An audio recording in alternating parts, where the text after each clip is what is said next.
Welcome to CarSimply. You are a person that is considering leasing a new or used car and pay for it being an Uber driver in 2023. If the hat fits, this video is for you. Uber has become a popular option for individuals seeking flexible employment opportunities, especially in the transportation industry.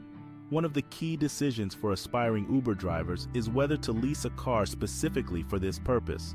This video examines the financial aspects, toll on the body, and overall viability of leasing a car for Uber driving as a full-time job in Canada. Pros of leasing a car for Uber driving: 1. Lower initial costs. Typically, leasing a car requires a smaller upfront payment compared to buying a vehicle. This can be advantageous for drivers who have limited funds or prefer to keep their initial investment low. 2. Newer vehicle.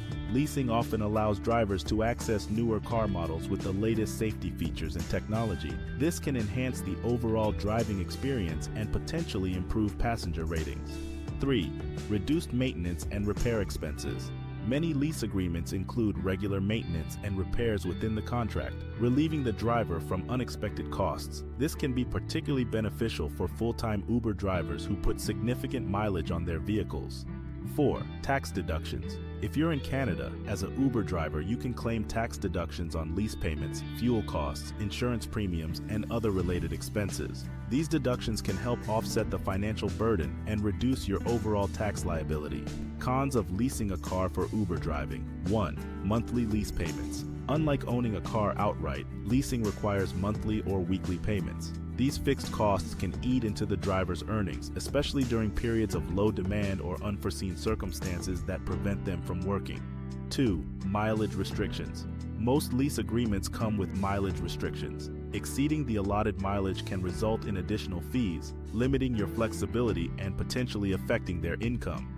3. Limited customization. When leasing a car, drivers have limited control over customization options. Uber drivers who prefer personalization or specific modifications may find leasing restrictive. 4. Wear and tear. Full-time Uber driving can subject the leased vehicle to significant wear and tear, potentially resulting in penalties for exceeding normal wear standards. This can add to the overall cost and reduce the profitability of the job. Another thing to consider: the Uber market in Canada, like in the US, has become increasingly competitive over time. As the popularity of ride-sharing services grows, more drivers are entering the market, leading to increased competition for passengers. This can result in potential overcrowding and reduced earnings for individual drivers.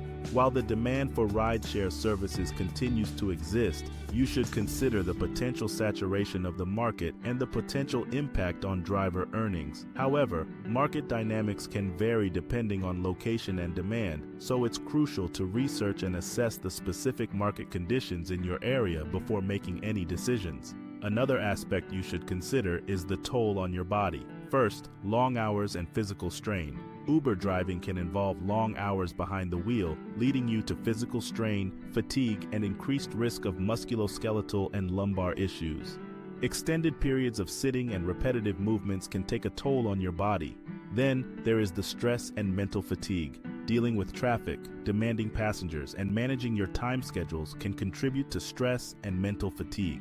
Maintaining focus and alertness over long shifts can be challenging and affect your overall well-being. Now, is it worth it as a full-time job? Determining whether Uber driving as a full-time job is worth it depends on your individual circumstances and your goals. Here are 4 additional points you should probably take in to make your decision. So you should whip out a pen and paper for this next part to evaluate these 4 next points. 1. Your earning potential. Assess the average earnings potential as an Uber driver in your location, factoring in expenses such as your lease payments, fuel, insurance, and your car's maintenance. 2. Your personal preferences. Evaluate whether the flexible working hours and independence align with your lifestyle and personal goals. 3. Your long-term financial goals. Consider your long-term financial aspirations. If the goal is to save for a down payment on a house or invest in other ventures, assess whether Uber driving alone can help you achieve those objectives. 4. Health and well-being. Take into account the physical and mental toll that full-time Uber driving may have on your body. Ensure you prioritize self-care and make time for adequate rest. In conclusion, leasing a car for Uber driving in Canada presents both advantages and disadvantages. While it offers you lower initial costs, access to newer vehicles, and potential tax deductions, it also entails you to monthly lease payments, mileage restrictions, and wear and tear costs. Now, I've done my part in passing along these thoughts and information with you. It's up to you to decide if you want to make that commitment. Make sure you check out our Did You Know Episode 2 on what to do when you get a traffic ticket. If this video was of value to you, kindly tap the like button, share the video, subscribe, and all that good stuff. Leave a comment to share where you are in your Uber journey. Thank you for watching this video to the end. This was CarSimply.